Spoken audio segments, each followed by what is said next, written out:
What if I told you that there was an easy activity you could take on that would rapidly transform your life, allow you to understand yourself at a much deeper level? It didn't cost you anything, and you could literally do it whenever you wanted. That's the power of journaling. In the coaching work that I do, I get people all the time telling me, I wish I journaled more. I see the value in it, but I don't necessarily know where or how to start.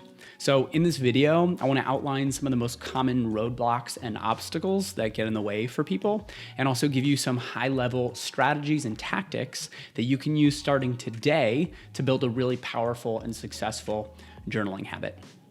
And stick around till the end of the video because I'm going to be sharing my #1 go-to journal prompt for beginners.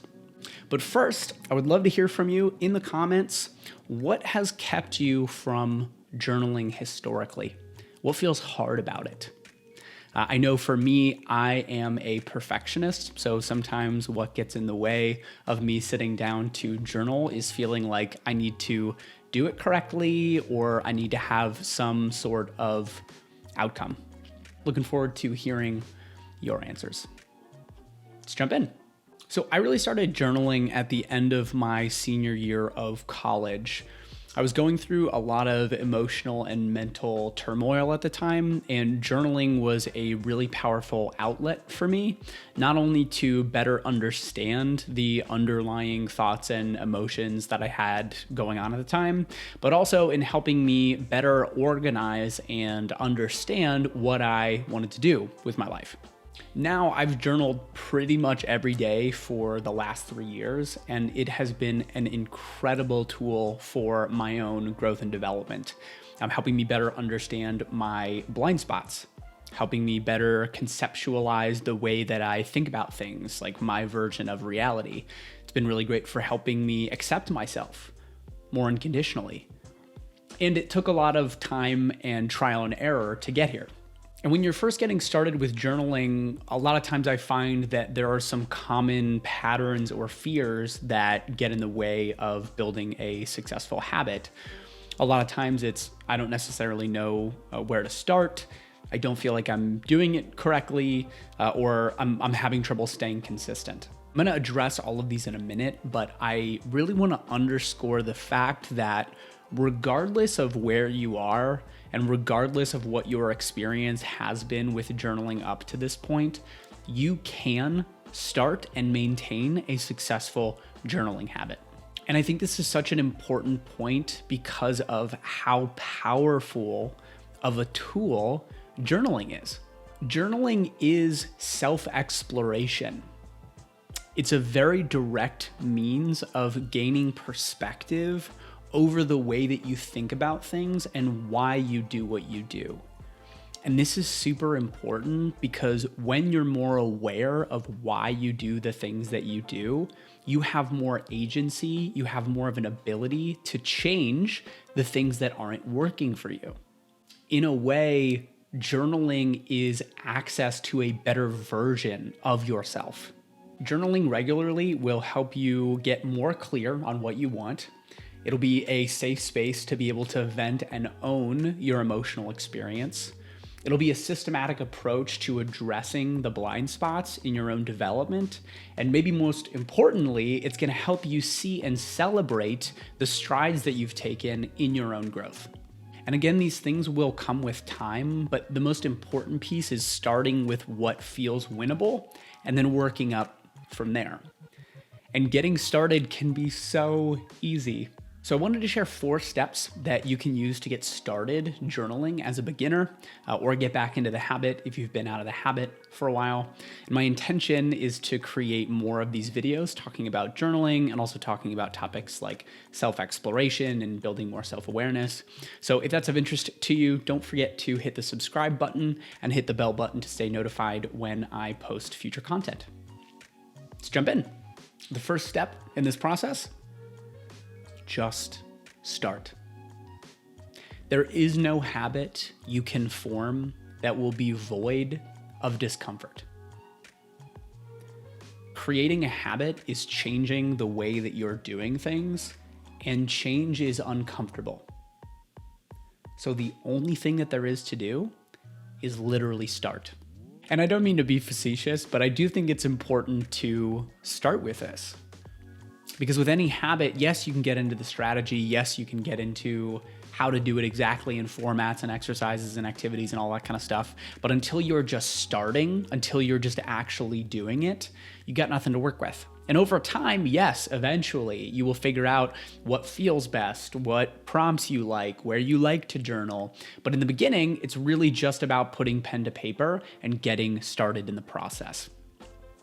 And if you are looking for a more specific place to start, stream of consciousness is a really great way to get started journaling.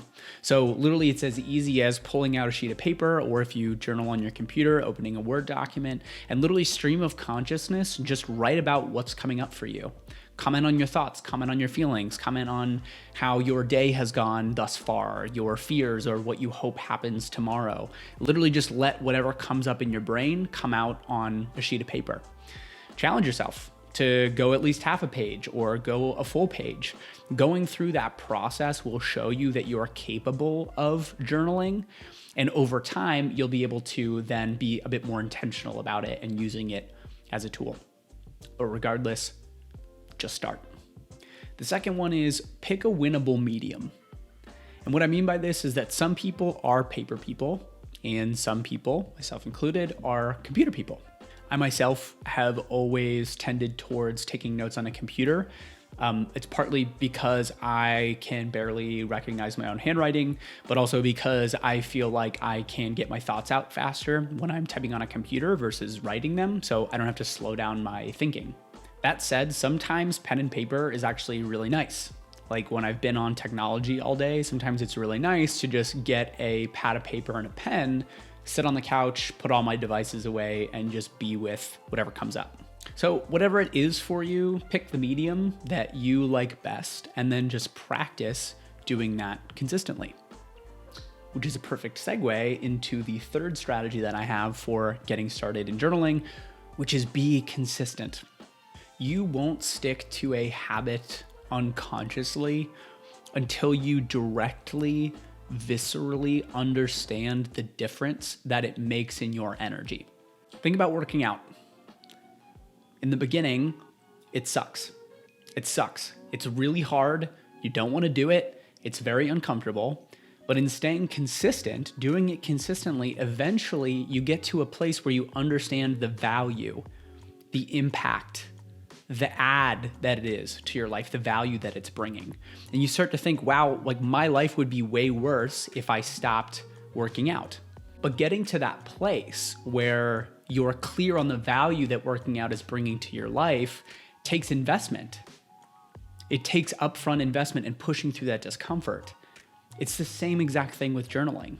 Seeing returns from journaling requires consistency and an upfront investment. So pick a time of day. Could be as soon as you wake up, could be during your lunch break, could be before you go to bed at night. And my challenge for you is at that time, every day for the next 30 days, sit down and stream of consciousness journal. 30 days is totally doable and enough time to fully understand the value of journaling. So if you're in for the next 30 days, comment below #journalhomies. Yeah. So over the next 30 days, as you're out journaling, keep in mind the last strategy, number 4, which is don't censor yourself. Generally, I find that our relationship with our emotions and fears is not so great. We are conditioned to believe that we shouldn't have those insecurities, we shouldn't have those fears, we shouldn't have those intense emotions. And that's just not true. And the beautiful thing about journaling is that it's your space to talk to you. It's your space to explore and build your relationship with yourself. And so if you think about it, the relationship that you have with yourself is just like any other, right? Like the more vulnerable, the more open, the more transparent and authentic you are in your relationship with other people, the stronger that relationship is. And it's no different in your relationship with yourself. The more accepting that you are of self, the more open that you are, the more transparent and authentic, the more willing you are to be real with yourself, the stronger your relationship will be with yourself, the more you'll love yourself, the more powerful you'll feel. Be uncensored and unabashed in your journaling. If someone's being a fucking asshole, tell them in the journal that they're being a fucking asshole. Like, allow yourself the gift of openly expressing and owning your experience. So those are the 4 steps, strategies that I have for you. Just start, pick your medium, be consistent, don't censor yourself. So I hope this was supportive and invigorating to either get started journaling if you haven't before, or to get back into journaling if you haven't in a while.